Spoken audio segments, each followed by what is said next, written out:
our university. Eksu is our university. We have every right to ask any question we want to ask, and on that occasion, one of the key things is this planning committee have decided to do for this 40th year celebration is to bring the Vice Chancellor and the Global Alumni President on board so that we can ask questions from them. So please, if you've got any question, feel free to put them across to me on the chatting panel here, and we will try as much as possible to do justice to as many questions as possible. A quick reminder, the simple rule here is please, if you're not speaking, mute yourself so that we don't, it's just a courtesy.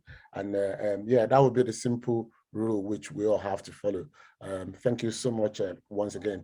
Can I use the opportunity to actually welcome the first speaker, who is going to be the first person we will all have to ask questions from tonight, in the person of the Global Alumni President of this great association, in person of Mr. Bamisaiye. Can we have Mr. Bamisaiye online, please? I know in a normal show, you will say, oh, let's clap for someone too, but you can still use the emoji to clap if you actually want to clap. So please, let's welcome on board Mr. Bamisaiye. Good evening, everyone out there. It's a pleasure to be here this evening, and I must firstly commend the organizing committee led by the chairperson, Lola Olajide. I must commend you and your member of the planning committee for a good job well done. I'm pleased to be here. Once again, my name is Dipo Bamisaiye. Pleased to be here. Thank you. Thank you. Thank you very much, Mr. President. I think some of us, if not a lot of us, have actually heard about the good work you're doing in the school. So well done for everything, sir. And we hope your trip to UK is going to be a fruitful one and an enjoyable one. So I've got a few questions here sent to me by a member of this association, and I will go through them one by one.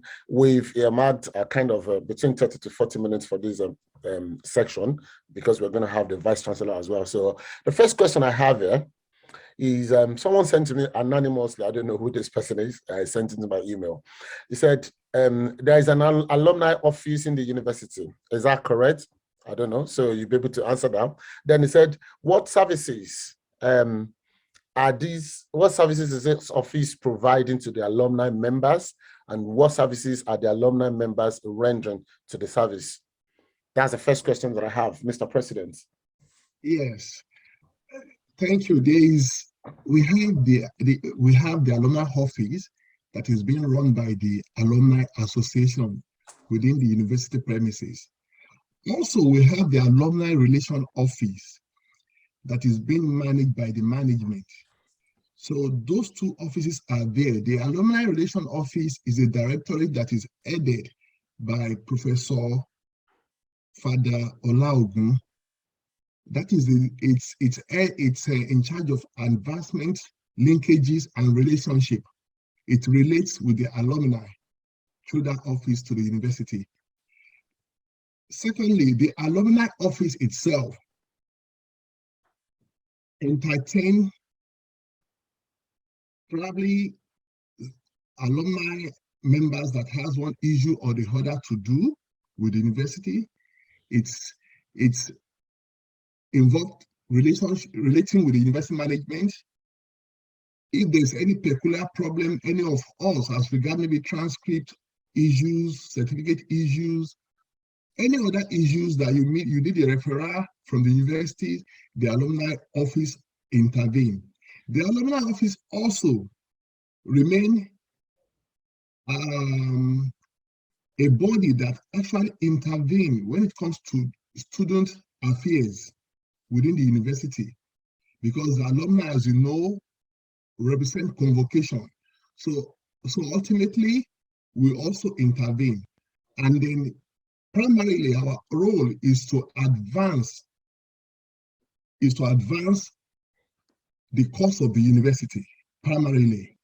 And these roles differ in very many aspects.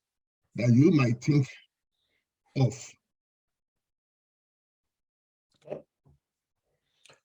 Thank you very much, Mr. President. So the question comes, it comes in two folds. So that is the services of the organization to the members. So the second part is, what are the services you think the members are actually rendering to the alumni office within the school, so that things can get better, and the association, the alumni office, will be able to actually help the people that need it? Is there any service that anyone is rendering? You mean the alumni as a body is rendering to the university? No. So the alumni bodies, like you have worldwide organization in terms of UK, America, wherever we can talk about. Yes. Is there any particular service that any of these global body are actually rendering to the alumni office in the school specifically? Rendering to the well, the alumni, the different chapters all over the world support the main office. Okay. We have the endowment office. We have quite a number of our members all over the world that tap into their endowment fund. So there are various of services individually, but comes collectively through the alumni association to the university. We're talking about building hostel facilities. It comes through individual alumni members. We talk about borehole for the student. It comes through individual and collective members in one way or the other. Okay, that's great. Thank you. I've got a few questions sent to me. So I'll pick another question from the chatting panel we have besides Zoom here. So I think someone has actually asked a question here, which I think is the planning committee chairperson. I think the question is, how can the alumni office foster network? Yes. One of what we are doing with it is one of what we're about to do has to do with fostering relationship among members, and that's the crux of this UK tour that we are actually embarking upon this time around. In the past, it's been more of a remote thing, but we are expanding the frontiers. And that's why we are having, we had the intention of having you as a member of the committee, we had the intention of visiting Ireland, Scotland, and London. Unfortunately, we couldn't make the Ireland one because of the time lag applying for visas and the rest of it. But I know definitely we are here today. I'm in the UK already, and I know the VC is here already. I know Professor Olajide is here. I know Father Olagun is here. I know the Deputy Registrar is here. I know a couple of officers from universities are all in the UK. And so one of the things we'll be doing is annexing our best brands, like you yourself, our anchor in Scotland. I'm seeing your face for the very first time, but I know I've seen your works, and I have to appreciate that and acknowledge that. Thank you very much. Thank you very much, Mr. President. Yeah, I've got another question on the board, but I've got another one written down, which was sent to me as well. So I'm going to go to this one. So the question here says, has the university been able to register the Eksu Trust Fund with the Corporate Affairs Commission in order for worldwide alumni to bequeath assets and leave a lasting legacy in their wills and estates? Yes, the university is the alumni in conjunction with the university is almost concluding the registration process. Some of these things come through management to council level, and it has been tabled at that level, and the vice and the chairman of the council, Professor Bamisaiye Omole, has approved that. We spoke about it about 3 or 4 days ago. And so I'm very optimistic that in the coming months, the process of doing the registration with the CAC will be concluded. Okay, that's great. Thank you very much. Can I just, without being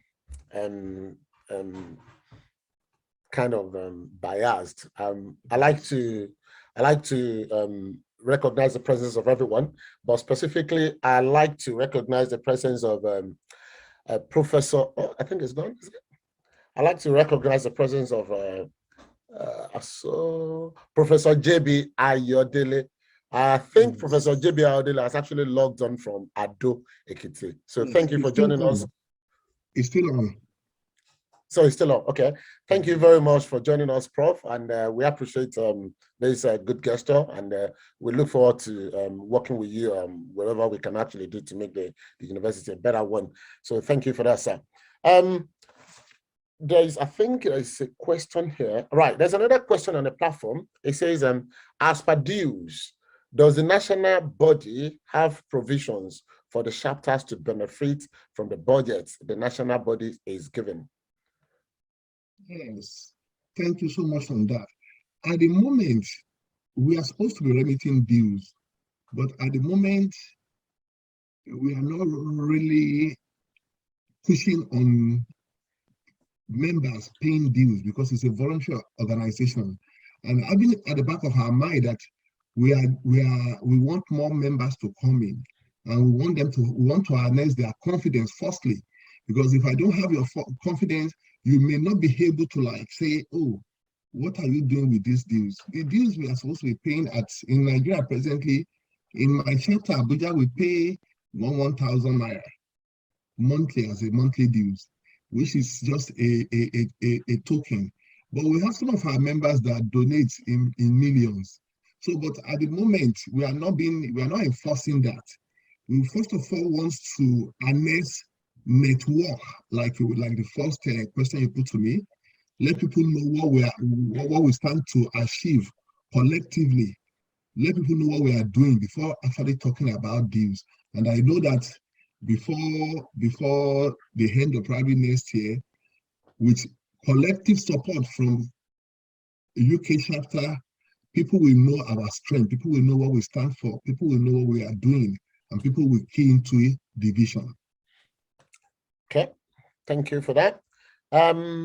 There's a question that I have here. It was sent to me kind of a way I don't, so I'll put it probably in my own way. It says, how has the Global Alumni President and the office be communicating with the other chapters worldwide?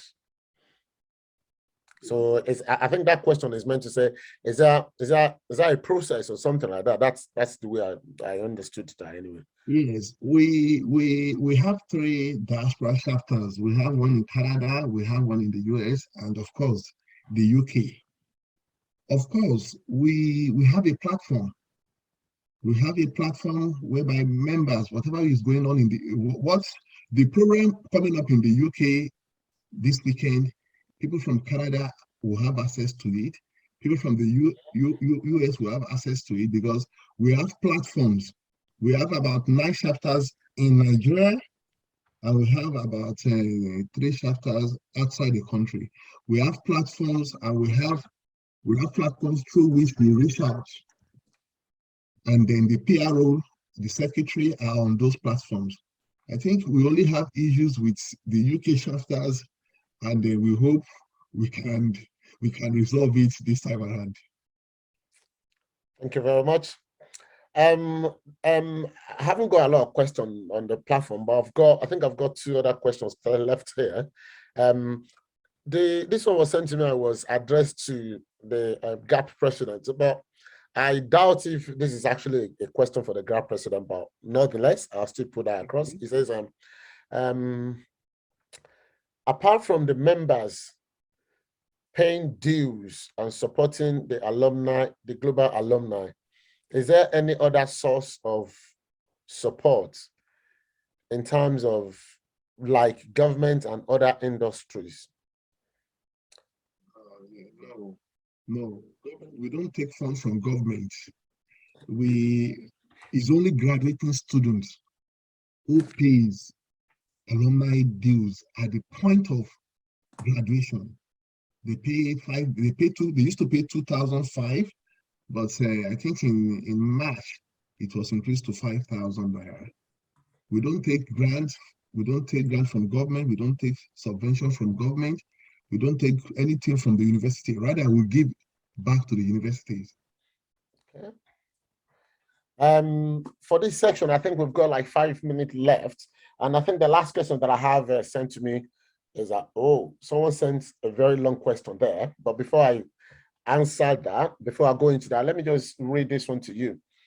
So the question says, Mr. GAP President, how has the organization or how has the organization been able to stay apolitical, especially when we have alumni members contesting for political positions on different platforms?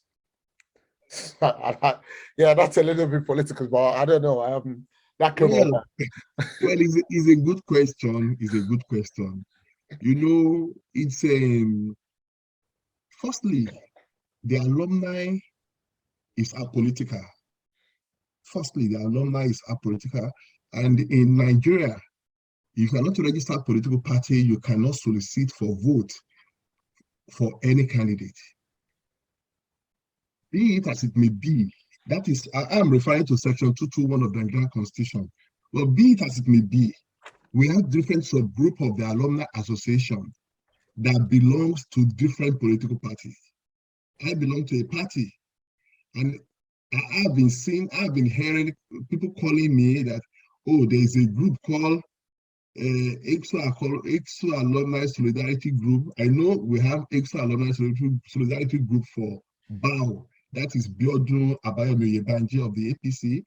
We have different groups, subgroup, having the name of the alumni as, okay, I graduated from political science, Oyebanji graduated from political science. We have a political group, APC, Solidarity Group for Oyebanji. You see all these kind of things, but be as it may be, we have other members in other parties.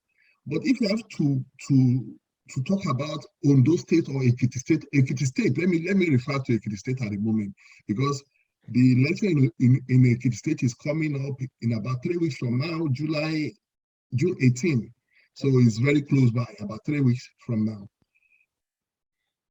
Out of those who are contesting for the governorship election, Biodun Abayomi Yebanji is the only candidate, is the only aspirant or candidate of a political party that identify with the alumni and graduated. Because when you see what INEC display, he is the only one that displayed the certificate of Osua, which today is called Eksu. All of the aspirants never identify with us. I had some people said some people graduated from their school, some people did PGD from their school. But we are actually talking about candidates that identify, graduated, and actually display his certificate of graduation with INEC. That's the only person we can refer to as our product. If you refuse to identify with me, how will I know you graduated from my school? So these issues, it differs. And now when you go to other political offices, like maybe House of Assembly, maybe Rep, let us wait until they become as a candidate. At the moment, everybody remain an aspirant. But by the time your political party adopts you, then we can say, oh, this guy will represent us well in SDP. At that point, we can go and support him, whether he's campaigning for House of Assembly, or he's campaigning for Senate, or he's campaigning for House of Representatives. Thank you, sir. I think I've done justice to that. I think you've done, sir. You've done justice to that. Fortunately, unfortunately, our people keeps the question coming, and I will try my best to visit some of the questions. Someone actually asked a question, and I think I feel so so obliged to actually put the question across to you, because I know the person is asking the question from the United States. So we have folks that join from the United States. So that's what I just said the other time, that what you are doing is a great deal of work. If someone is joining from the US, that is the networking. And that's why I said, I think we have about 36 participants as of now, all over the world. You guys are doing a great work in the UK. And I must comment, the planning committee members and the chairperson and the members generally. Go ahead, sir. So, sir, let me just read the question to you. The question says, what can the university community do to generate income to advance learning and knowledge? One, what is the population of alumni to date? If each person contributes 100 Naira monthly, how can this help to deepen knowledge, learning, and research? It can also take away incessant strike actions. So basically, what can the university community do to generate income so that it will help the students? This particular question, Mr. Moderator, I will suggest that you repeat it when the VC comes. The VC comes along. I thought about that as well. Yeah, but before then, some of us have been privileged to study outside the shore of Nigeria, outside the country called Nigeria, our dear country. People, most of you in the United Kingdom, some of us had wanted to do in the US, and some in Canada. You will agree with me that most of the best universities in the world, what made them is the alumni or the product of that institution giving back to that institution. And that's why I will commend the UK chapter, because they are the forefront of setting up the Eksu Trust Fund. Those who are in the forefront of the Eksu Trust Fund, Mr. Aduro Payne, Wolu Adeladu, the UK chapter happened to be the people that engineered that Eksu Trust Fund idea. And when you go through the proposal, you discover that in the next few decades, you have access to learning fund for teachers and non-teaching staffs. You have scholarship, you have endowment, all these, and you have from the fourth arm of that proposal was investment arm. The fund that will be pulled together to run that will definitely come from the alumni members. And so you will discover that in the next 20, 30 years, this seed will have grown bigger, and the university can now grow and try to rival the likes of the Harvard, the likes of MIT, Oxford, Cambridge, Imperial, the Silicon University in the Stanford University in the US. You discover that the only way to actually mop up fund for development of that university is through that trust. And then again, you see you have some members who could actually, we have lands, who could come and develop hostel facilities, who could partner with the university on a number of projects that can actually be a revenue generating avenue for the universities. Of course, if the university is doing well, they can patent their products. And if they patent their product, before you know it, it will become the Silicon Valley of Ekiti State and by extension, Nigeria. Mr. President, thank you so much. I'm going to ask you, I've got like two other questions, but I'm going to take one, unfortunately. Questions keep coming in. Unfortunately, guys, your questions are coming in a little bit late. If we have the time, the GAP president will still be with us, so he's not going.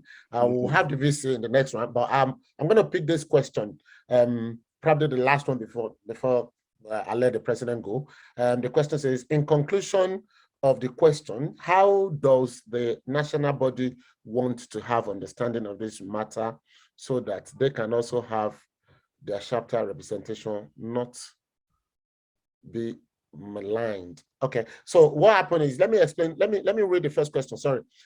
So the initial question is, the autonomy of the chapters is an issue with the UK. Knowing well that the issue of charity and fund remittance is an issue. Now, the person now went ahead to say, in conclusion of the above question how does the national body want to have the understanding of this matter? I think this question is talking about the fund and charity and things like that. I don't know if you will have 3 minutes for that, please, 2-3 minutes. I want to believe that the chapters have autonomy. Every chapters outside the country and within the country, they have their own autonomy.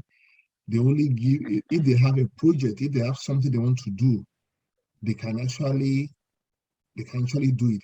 But looking at the UK chapter, the peculiarity of the UK and other diaspora chapters, I know once it's registered here as a charity organization, once you have the Eksu Trust Fund, which will be registered in Nigeria, in the US, in the UK, in the UK and Canada, you discover that you can actually channel your fund through the trust fund, and this will make it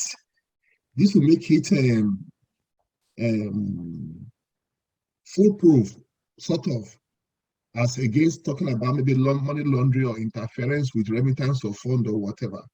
So the chapters will definitely have their footings, and they manage and they determine what they want their fund to be used for. Mr. President, thank you so much. I've got two questions from Delapo and Yemi. In fact, these two questions are probably just for the one for the VC, so I will reserve those ones for the VC. Yeah, on that note, I don't know if there's any message the GAP president want to pass across to everyone before we let you sign off for now, please. The message I want to pass across is that I appreciate the UK people. The alumni in the UK, they've been an integral part of this organization. And I must commend the UK chapter, irrespective of the fact that we have some undertone or one way or the other, we have some misunderstanding. We are proud of your heritage, because if not for you today, probably I won't be here today. The VC will not be here today. And I know that this is the beginning of great things to come to that university. Thank you all. Thank you very much. Can we get hands together for the Global Alumni President, please? Thank you very much. Please, you don't go away. Stay with us. We'll have the Vice Chancellor of the Ekiti State University. Before I call on the University Vice Chancellor, can I just let people know that this is a week-long program, which we started on Sunday, and it's going very well. I have to. How do I say that? It's going very, very well. So it's a great opportunity for us to come together. But the grand finale of the program is actually coming up on Sunday, 29th in London. Please, if you've not bought your ticket, you can't just miss it. You can't miss it. If you miss it, honestly speaking, well, you don't want to be told what actually happened. So please buy your tickets. Come and join us. Let's move these this alumni, UK alumni, UK and Ireland alumni. Let's move it forward. Thank you so much, and God bless you, everyone. Thank you, sir. The next person I want to call upon will be the Vice Chancellor of the Ekiti State University, who by chance was actually took me chemistry 101 when I was in 100 level. Believe it or not, that was far back in 1995, 1996. So yeah, good to have you on, sir, Professor Edward Olanipekun. Can we please put our hands together for Prof? Can I please crave your indulgence, Mr. Host, and just ask the VC to adjust his camera a bit so we can see more of his face? Yes. VC is listening. VC, exactly. Welcome on board, sir. So unmute yourself, sir. Yeah, good evening, everyone. Good evening, sir. And it's my pleasure to be here with you live, hale and hearty. And I can see that everybody is looking so nice, so handsome, so beautiful. And I really want to thank all you guys for the good job that you are doing here. And that actually informed my decision, despite my very tight schedule, to be here in person. And I must say that since I came around a few days back, I've been very, very happy, at least, with regards to how, things have been going on, and especially with regards to the week-long, event. So on behalf of all of us, the management, staff, students of Ekiti State University, we want to say a very, very big thank you. And once again, it's my pleasure to be here, this evening. Thank you very much. Thank you very much, Prof. I've seen a lot. I'm reading a lot of chats that people are talking about. People talking about the LT7, the chemistry 3212. I think 212 was instrumental method of analysis, something like that. No, 312 is instrumental method of analysis. Exactly, sir. Why 210 was thermodynamics? 210 was thermo. The code has been changed. Thank you very much, sir. Everyone here, we're all ready to ask you one question and the other. I've got a lot of questions for you. I'm not going to go back to I'm sure you've been listening to one of the key things we've been talking about. So before you joined, members have actually asked some questions, which I'm going to probably go to. So the first question is going to come from one of our members who is in the United States. So the question is, what can the university community do to generate income to advance learning and knowledge? What is the population of alumni to date? So that might not be for you. If each person, so you can just ignore that one. I think the key question here is, what can the university community do to generate income to advance knowledge and learning, sir? Thank you very much. That's a very, very good question for us. Because fund has been a major issue in that university. And honestly, the major source of income at the moment in the university comes through payment of fees and other charges by the students. And that is not even enough, to fulfill all obligations. And well, the government is trying, the government is really trying, at least within the limits of its resources. But what government gives as subvention to the university is not enough to pay 50% of, the wages. And so it's practically difficult.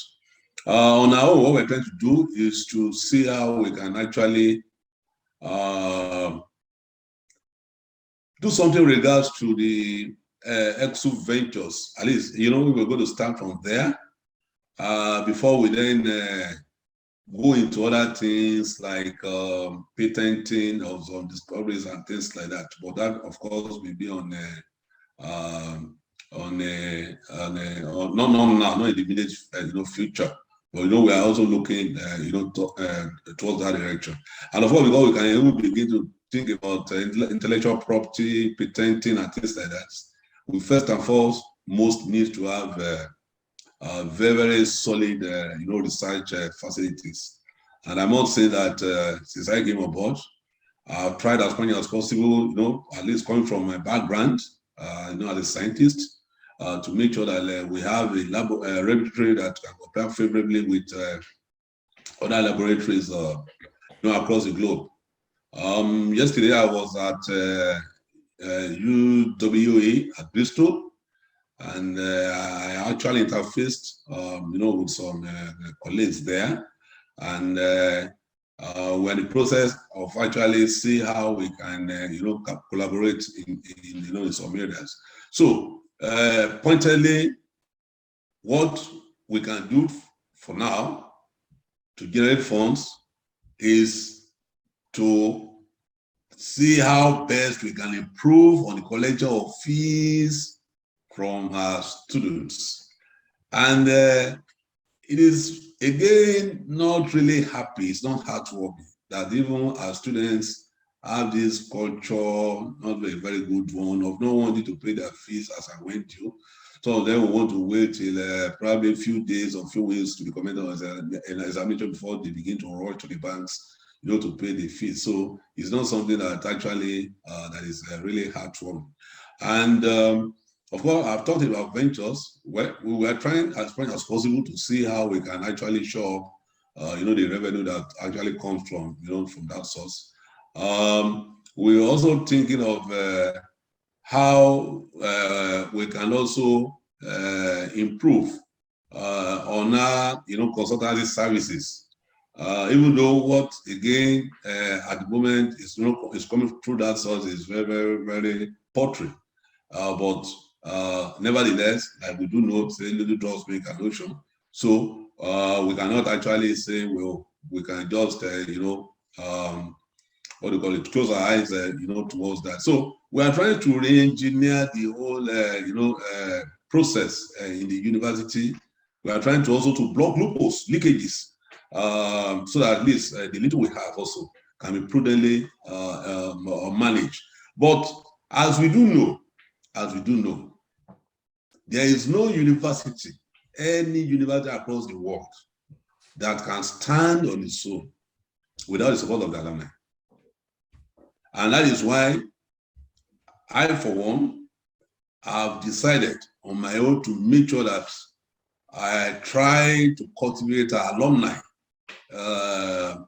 globally, and whatever that any alumnus as an individual is doing, I always give it utmost priority.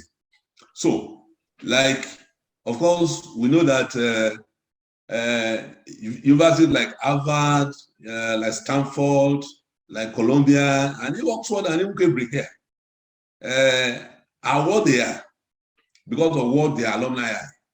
So alumni, of course, going by what they did, during the last convocation, at least I can beat my chest that we have a lot of alumni that actually do something, towards the advancement of that university. Because, like I said, it has never happened, at least in the history of convocation ceremonies in Nigeria, where millions of naira will just go out, from the alumni to motivate graduates who have distinguished themselves in their various courses of study. It has never happened. Because as Vice Chancellor, I've had the opportunity to attend convocations in several institutions, even within and outside this country. I've never seen it happen.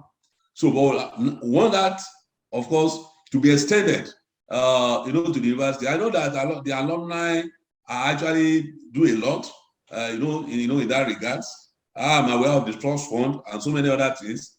And what I can assure you is that as management, we'll continue to partner with the alumni, so that Eksu, who is the alma mater, will continue to more or less to tower, above his contemporaries. So, and I'm happy to say that in less than 3 years that I came on board, I'll be able to move the university, on the global ranking from the 157th position to now number 14 in Nigeria, and the second best university in Nigeria. When I took over in 2019, our university was number 157. 157, it was going to write on about. But now, as at February, the last time, Eksu was number 14, and the second best in Nigeria. And we are not resting on our horse. By the grace of God, by next time, when the web ranking will be out, I think Eksu should be the first state university in Nigeria, and to also be probably among the first, in the country. Thank you very much, sir, Prof. We have a load of questions. I can show you what I have here for you, and I have quite a lot of questions here. So let's keep going. Thank you for that. We've heard about so much work you've actually done. Personally, I think I know you, so and I know a few folks that actually know you that know the kind of person you are. So yeah, thank you for the good work, sir. Someone has actually posted a question here. Yemi Alabi said, aftermath of COVID-19 pandemic and its effects on educational sectors across the world, what steps are the university taking to take advantage of technology in the area of learning? For instance, the university should now be able to run PhD being a research based study remotely for students across the world. So I think that question is basically asking, everyone knows that technology is playing a massive role in everyone's life in the world. So are we taking the advantage of the technological advancement in the world in the university, sir? In fact, like I've always said, COVID-19 has its advantages as well as disadvantages. And in the university, we actually took advantage of technology, which was occasioned, by the outbreak of the COVID-19 pandemic. And I want to say, if we are not the first, which will be at least the first or the second, that actually commenced online teaching in the university, which we have sustained. And we have even extended this beyond teaching, like Senate, and actually commence the process by which even as at least someone who is on his either master's or PhD program does not need to come to Ekiti to come and either defend or do anything other than private convocation. If that person does not even also want to join the convocation, virtually. So we have a very, very good platform through which learning can occur virtually without necessarily coming to Ekiti. And I can see one of my friends who is that Professor Ayodele, who can actually bear witness, on that. And even I think you can also ask questions on that. The last time I was in the UK, that was sometime in November last year, I was teaching right here. I was teaching my students right here from the UK. Throughout the period I was there for about 10 days. So we've made use of technology, like I said, occasioned by the outbreak of the COVID-19, and that of course has come to stay. With the university, and like I said, we have extended it to other areas, and even any moment from now, we are going to start some short-term online courses in some areas like artificial intelligence, data analytics, robotics, and things like that.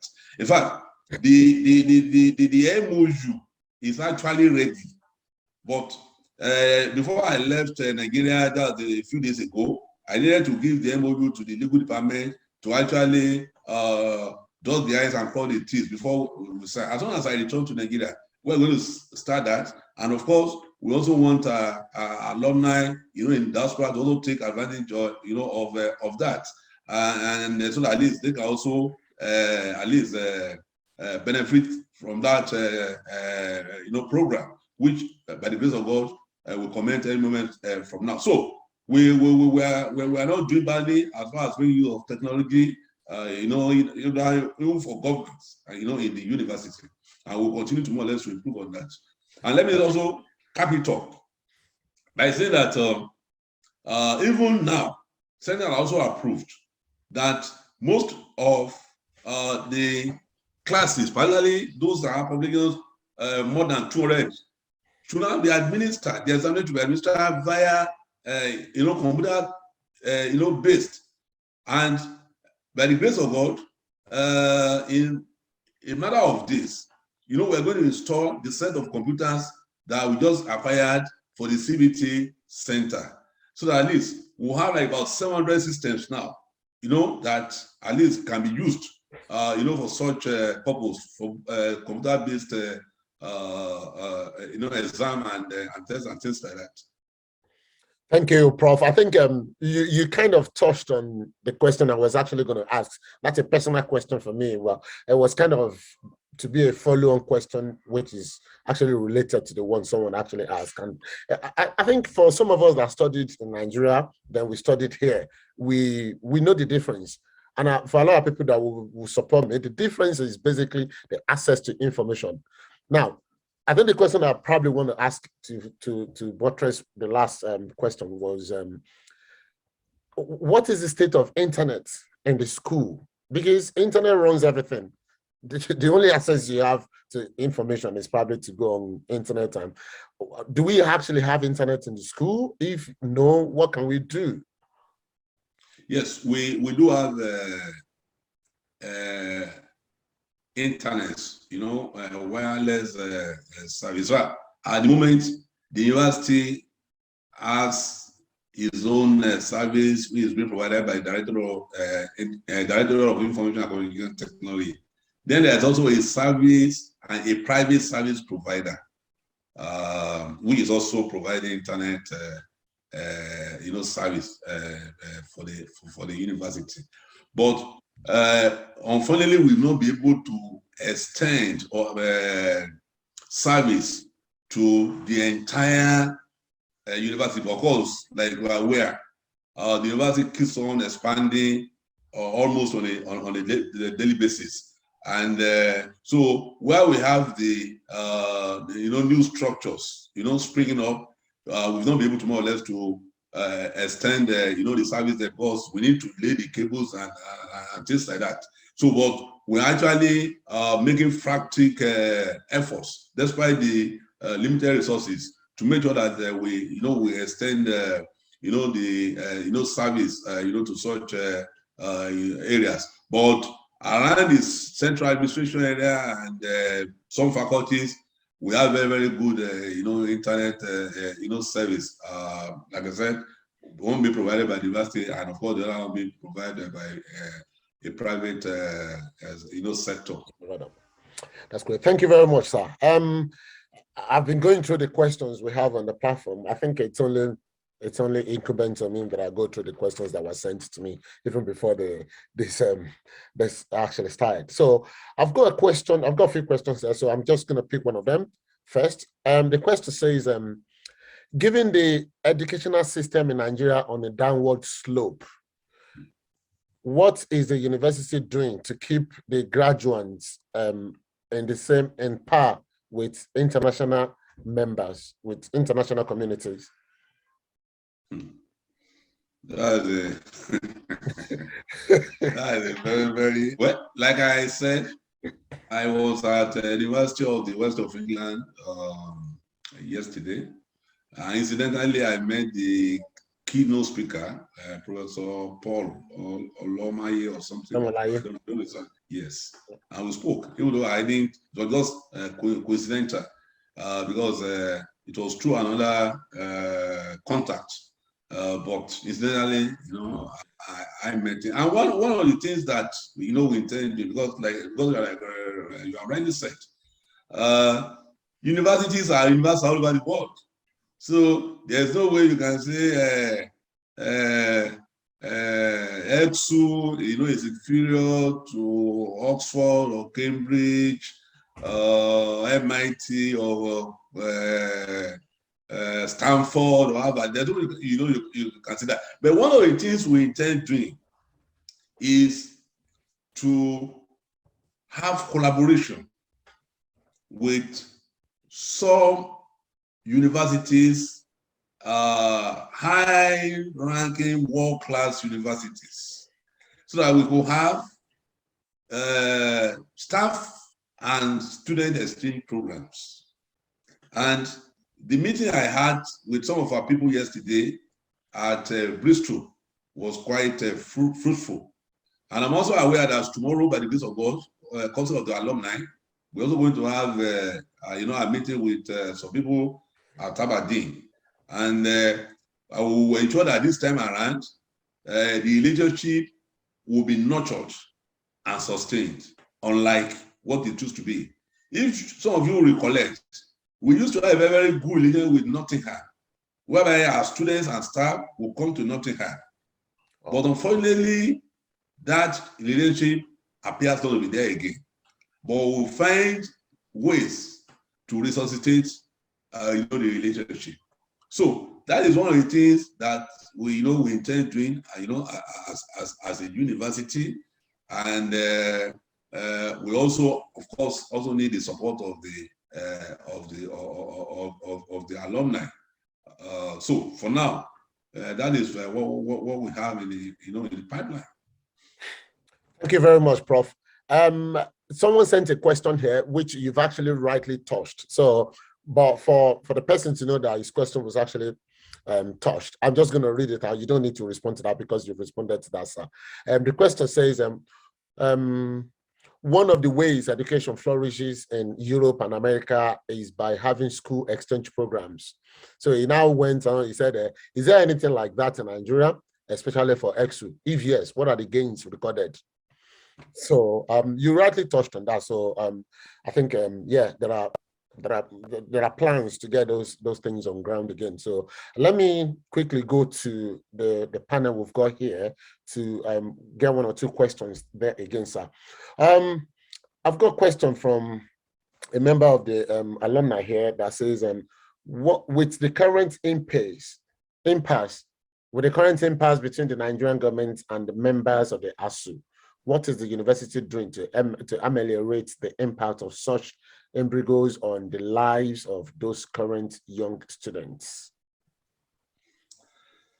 Thank you very much. As you are aware, shortly before I left Nigeria,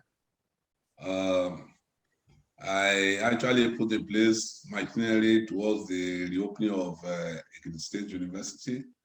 And when I got here on Sunday, on Monday, I had the management meeting virtually. Management decided to reopen the university on Tuesday, May 24. And of course, that has been done. And I ought to thank the global president of Alumni Engineer Dipo Bamisaiye, fellow of Nigerian Society of Engineers, for his intervention, from time to time. But to be honest with you, I cannot condemn the actions, embarked on, by the youth. Not because I was once upon a time I was also no. When I was at Preisdent yesterday, I went with one of our staff, and I saw what was going on in some of the laboratories, particularly in the engineering laboratory. How I wish engineer Bamisaiye can just pay a visit there, probably before he goes back to Nigeria. You will shake your head. In fact, I engaged with a Nigerian lecturer, in that university, who is a senior lecturer in the Department of Civil Engineering. And that guy was lamenting. In fact, he said that his desire was to return to Nigeria by the time he turns 50. But they asked him more or less to shift it forward now, because if he goes back home, what will he be doing? Is it? So he now brought up some ideas, which I also told him that at the level of the Committee of Vice Chancellor, we're also trying to more or less to put that. And now that we have the new years, at the end of our affairs, that's at the third fund, Tertiary Education Trust Fund, we're going to push it so that if we can even have some centers of excellence, whereby you have state-of-the-art facilities. Of course, ASU is not fighting about what comes to their pockets only. No.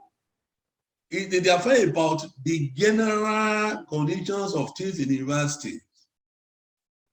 Infrastructure. So many of our staff who actually studied here in the UK and have since returned home, they have nothing to work with. So that is just by the way. So I'm just saying that people should not condemn the unions for what they are doing. They needed to do that so as to more or less to better the system. So, but I think the alumni too, I know that there's a conference of alumni of universities, and I know that in the past they have actually mediated, between government and and the unions. So I think they should also learn their own voice too, so that these imbroglio can be resolved, as soon as possible. The effect on us in Eksu is far, far, far more than on federal universities. As I speak, the candidates that were admitted for 2021-2022 academic session, they have not resumed. any moment from now, we can start the process to admit another set of candidates for 2022-2023.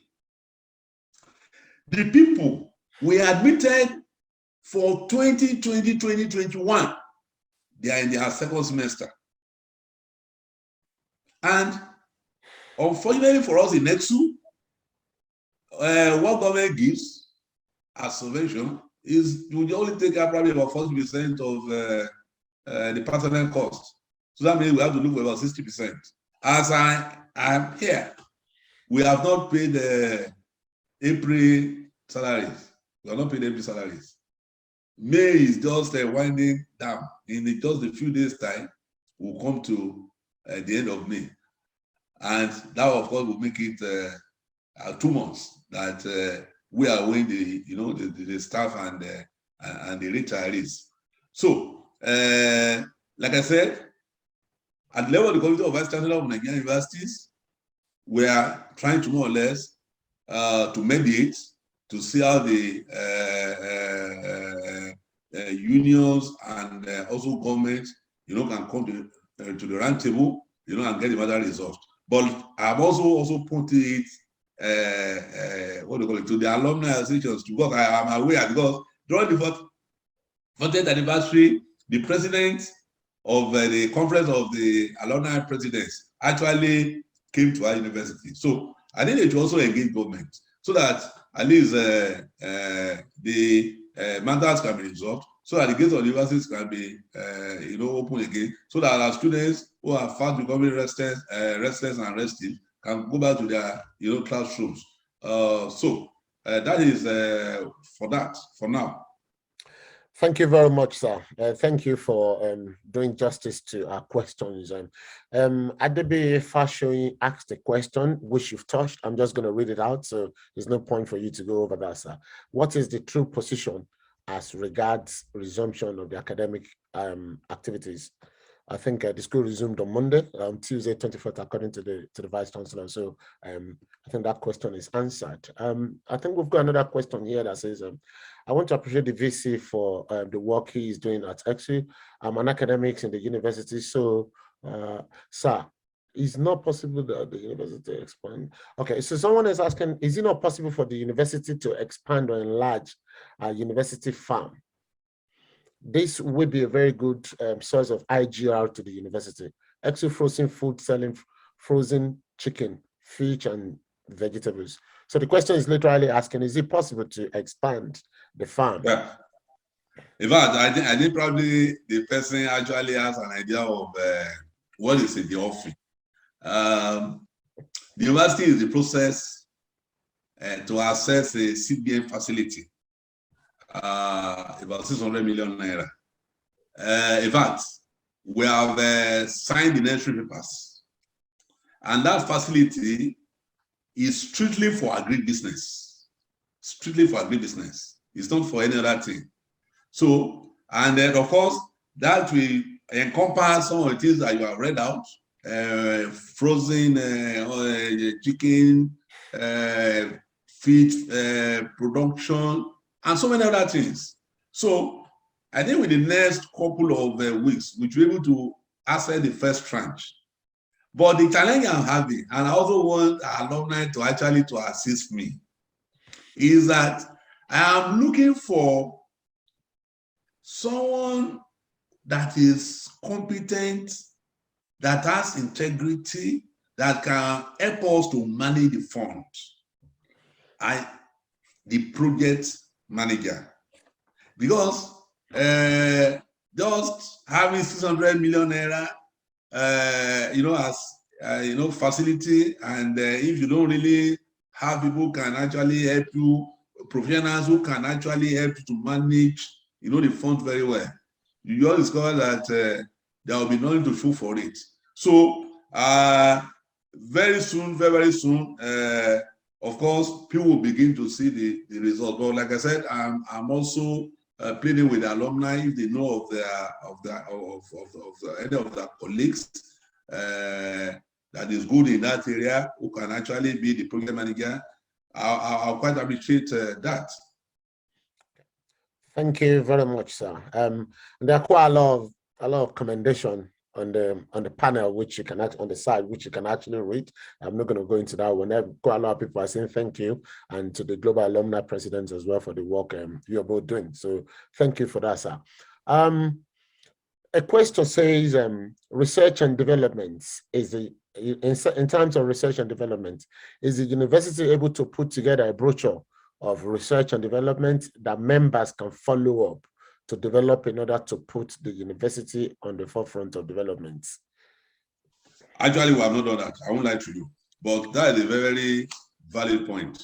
And I'm going to ask the director of the Office of Research, Development and Innovation to actually have a compendium of that, which of course will be made available as soon as possible. As soon as I need this program, I'm going to send him a message so that he'll be going to compile that. Okay. Thank you very much, sir. I've gone through that one. Let me pick up another question here from the one that were sent to me prior to this. So a question here says, which is actually related to that as well. It says, research is important in university. What impact are the researchers in Eksu making in the States and in Nigeria as a whole? Well, the research in Eksu has actually made some impacts, both on Ekiti State and even beyond Ekiti State. But let me just say that Senate of the University had actually set up a committee to have a research roadmap. You see, because there is no way one can be jack of all trades, master of none. But unfortunately, that committee is yet to present, his report, and of course also due to the strike. But I am aware that the report is ready for the convening of Senate, and as soon as the strike, is called off or is suspended, and the Senate is able to meet, that report is going to be considered. Well, like I said, I believe that we should have a roadmap. There should be standards which will be known for. We cannot just be doing all sorts of research here and there. And what we're also trying to do is also to now do research that have more impact on people, not just for the sake of promotion. So and that's why I thought the other time about the issue of intellectual property, patenting, and things like that. And we are gradually, getting, towards that reaction. Eksu staff are not doing badly, globally, in terms of their research activities. And as management, we continue to more or less to support them. And anyway, from now also, we'll also be celebrating some of them, actually bringing grants, in their various, fields of endeavor. So we are not actually, doing badly. But like I said, any moment from now, when that report or the committee is considered, we want to have a roadmap, exact roadmap, whereby we can say, oh, Eksu is known for this. So that does not mean that people cannot be doing their own research in their own. No, that's not what we are saying. But I think we know where to channel our resources, where we more or less, at least we encourage people, where we're going to support whatever they are doing. Not that we are not saying people are not free to go into different areas and go and do their own research for whatever reasons. But we want to concentrate more on researches that would influence positively, the society. That's my focus as Vice Chancellor. Prof, thank you so much for that. I think that's a very, very good one. All the questions we've been asking are very, very vital. So thank you for doing justice to them. In terms of the research, I think it's some of us, if not quite a lot of us here, believes that Nigeria will do research for the sake of it, and which is quite different from the developed world. And the developed world, myself being a very good example. I'm doing a PhD in artificial intelligence to look for where the next knowledge is going to be in terms of jobs and things like that. And this is funded. So this will have an impact on people's lives. So if Nigeria as a whole, not even Eksu, can go towards developing a program, a kind of a topic to say we are targeting this. This is why we're doing this PhD. I think it's always going to be lovely. Thank you very much, sir. I've got one here. Someone says, I am an innovative developer of renewable energies and would support grants from the EU. How can the school support with this research in this field? I think, if I'm not mistaken, I think the VC must have actually touched on that as well, in terms of grant and things like that. So, yeah, I don't know if the VC want to spend 1 minute on that. You know, I didn't get this question. How that can university support, or how can university benefit? Is that what he's saying? The question the person is actually asking is, how can the school support with the research? I think research in the field of renewable energy. Yes, I think the university can collaborate. We have quite a number of people who can actually key into that research. Of course, I know people who are working in that area, you know, renewable energy. So, and you know, be out of place if that great alumnus of ours can actually contact me privately, so that at least we're able to more or less to also to synergize, you know, as far as that aspect is, you know, is concerned. So we are also, you know, interested in that, because now that we are talking about how we can reduce carbon pollution, you know, to the barest, you know, minimum. So we are quite, you know, interested in that. And of course, too, if there is a way we can collaborate, we can also access funds through TED Fund.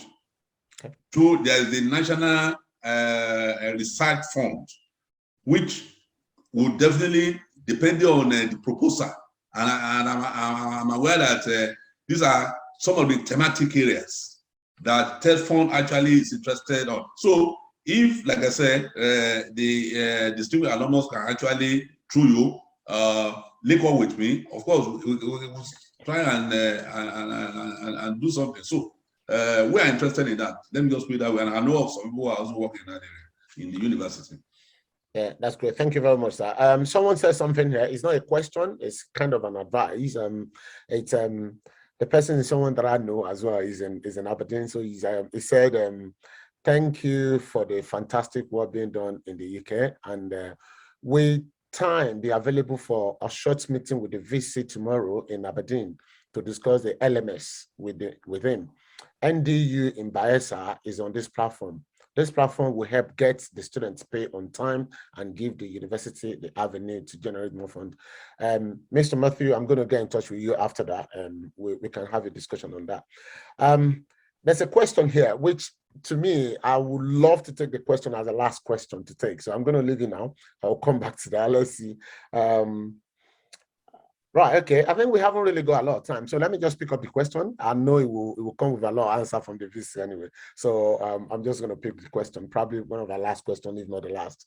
And the question is, what would the VC like to be remembered for when it leaves the office? What legacy does it want to be remembered for, say 30 years down the line? That's a very, very good one. And I know some of my colleagues who are actually working us will know that by the grace of God, so far so good, we have tried to change the narrative of that university. We have put to the barest minimum the culture of impunity, particularly part of staff and students. Everybody now knows that it's no longer business as usual. And like I said earlier on, if I have not achieved anything at all, the mere fact that I was able to move the university from 157 out of about 170 or 180 in a year to number 14 within 2 years, I think I'm a fulfilled person. And not only that, to the second best state university out of about 55, I'm a fulfilled person. And I've got a number of things that we are trying to put in place, which by the grace of God will materialize before I exit.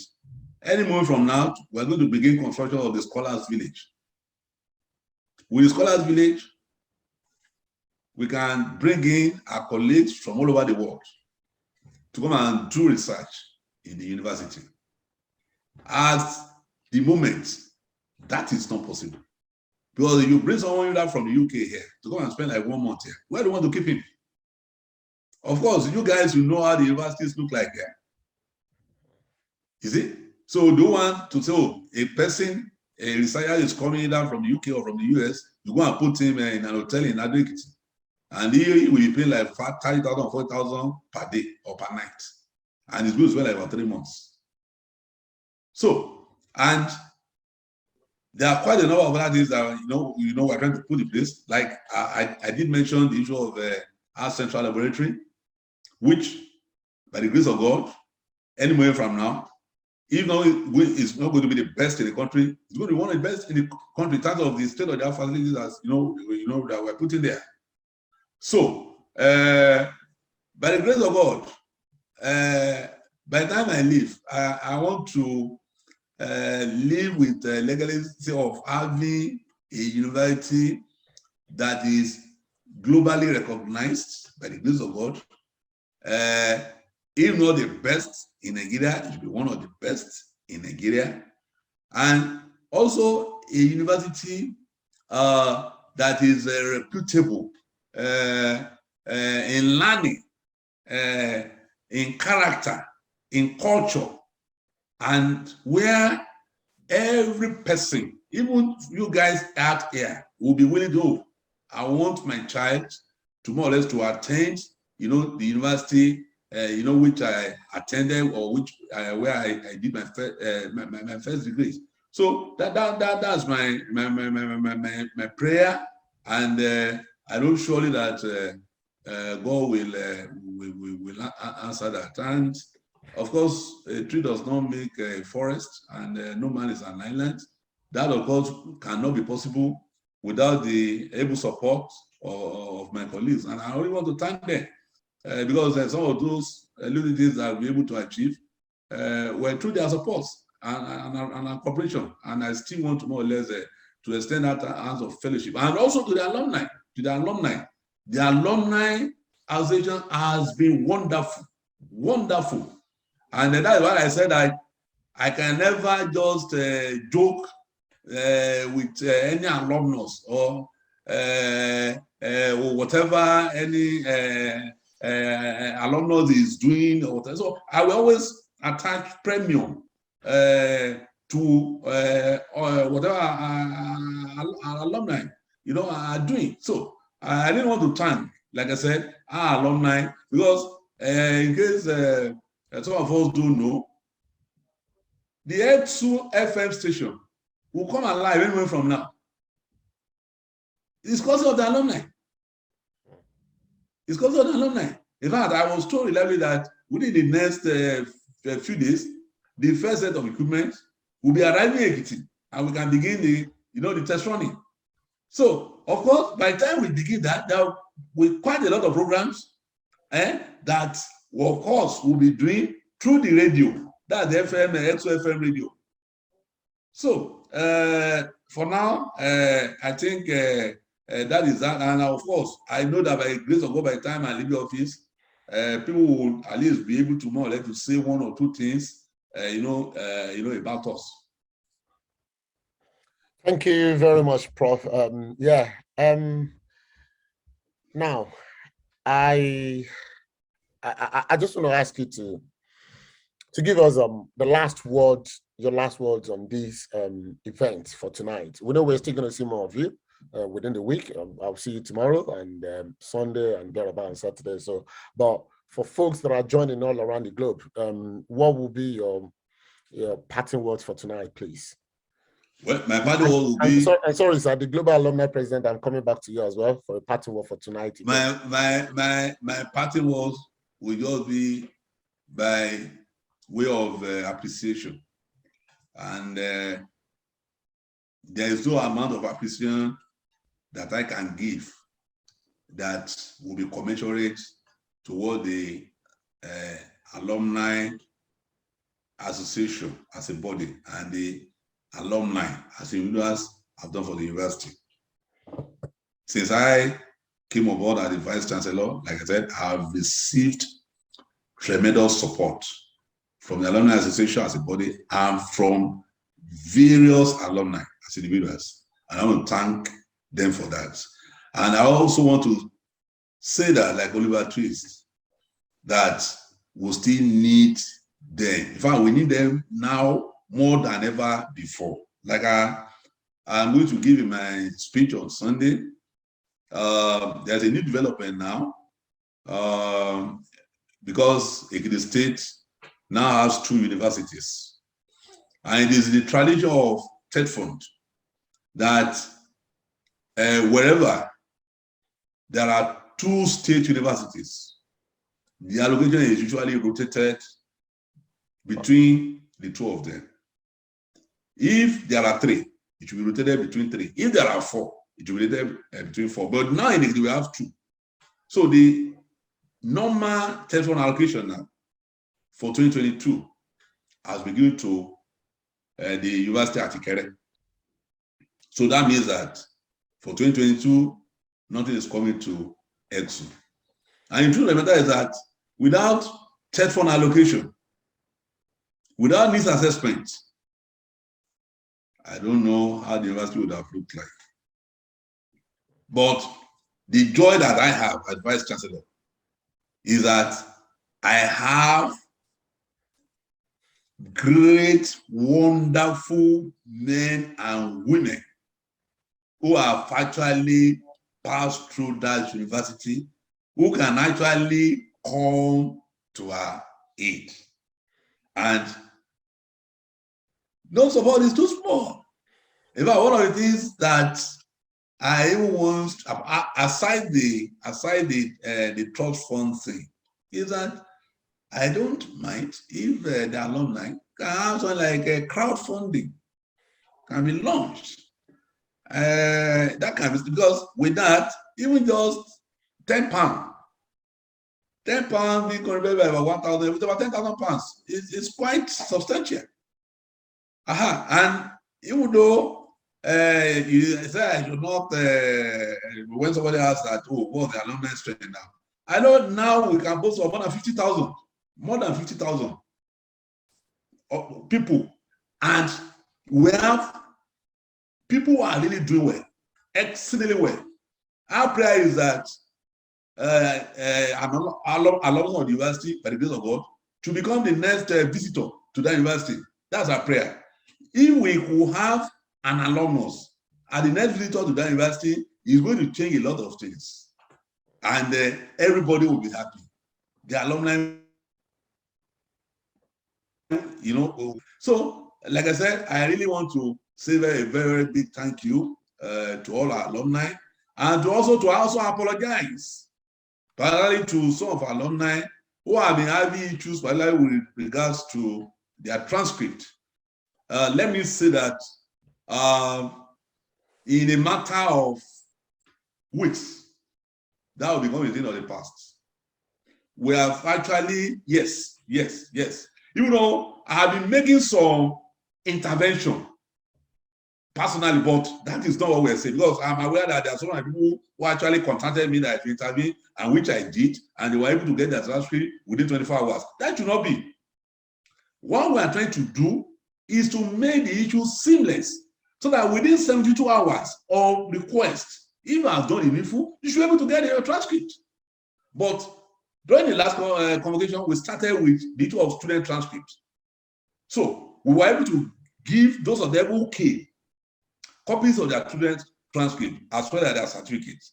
So, but for the backlog, we are actually working on the clock to ensure that the issue is finally laid to rest.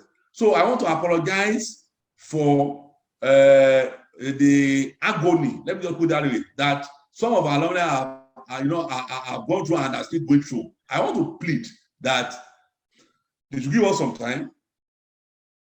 Within the next couple of weeks, like I said, everything is going to be a thing on the paper, because I cannot just feign ignorance of what people are saying with regards to the issue of transcript, unless I'm not being sincere. That's why I just thought I should just apologize, and also to assure them that, like I said, within the next couple of weeks, all the backlogs will be cleared, and in no distant future, just apply online and you get your transcripts. Prof, thank you so much. You've done brilliantly well in answering our questions, and thank you so much. And I think everyone here will probably agree with me that one of the key things you've actually done tonight is to actually apologize to the alumni everywhere around the globe, because how do you have African leaders, apologizing to us? So to have someone like you saying sorry for that, that means you probably know what we are going through in getting these things. So thank you for that. Can I just say this again, please? Before we round up, I'll come to you, sir, the engineer Bamisaiye. This event will end on Sunday. It's built to be massive. Yes, this is it. So it's built to be massive, and it will be. I don't know how to actually say it. You just have to be there, guys. Honestly, everyone needs to be there. If you haven't bought your ticket, please go and grab your tickets. It's going to be bam. It's going to be nice. It's going to be great. It's after the pandemic. It's always good for us to actually come together, promote ourselves and look ourselves in the face and say, yes, we made it. So please go grab your ticket. Is really, really important. Thank you, everyone. Can I just call on the Global Alumni President for 2 minutes? Party message, please, for tonight. Thank you, sir. Engineer Bamisaiye.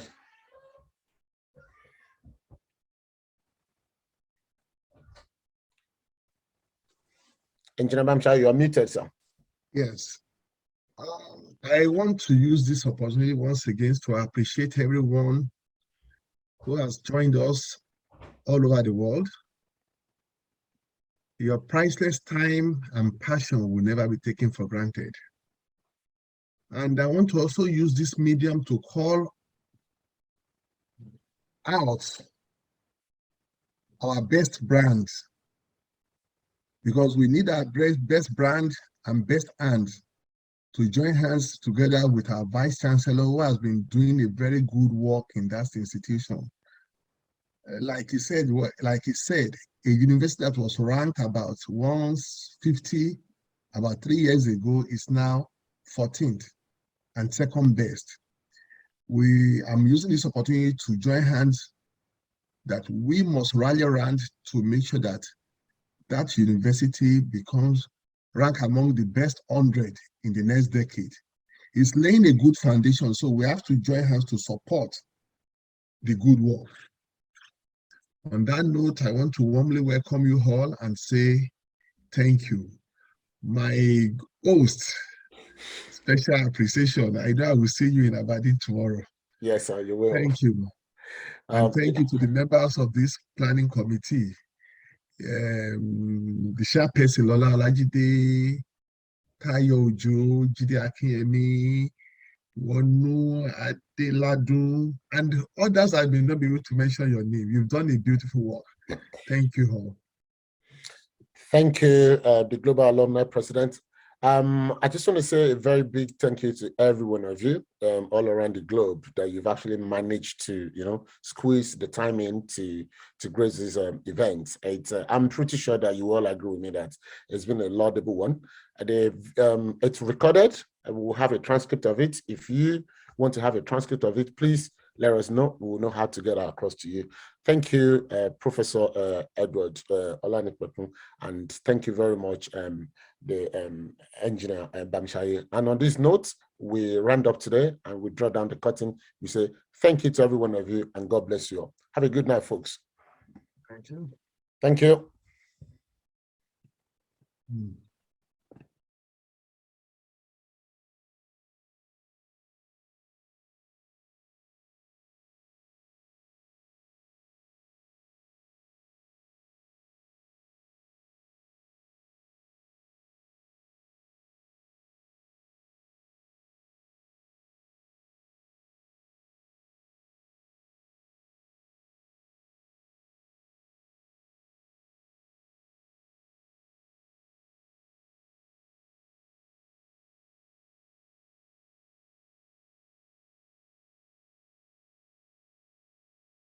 Special recognitions.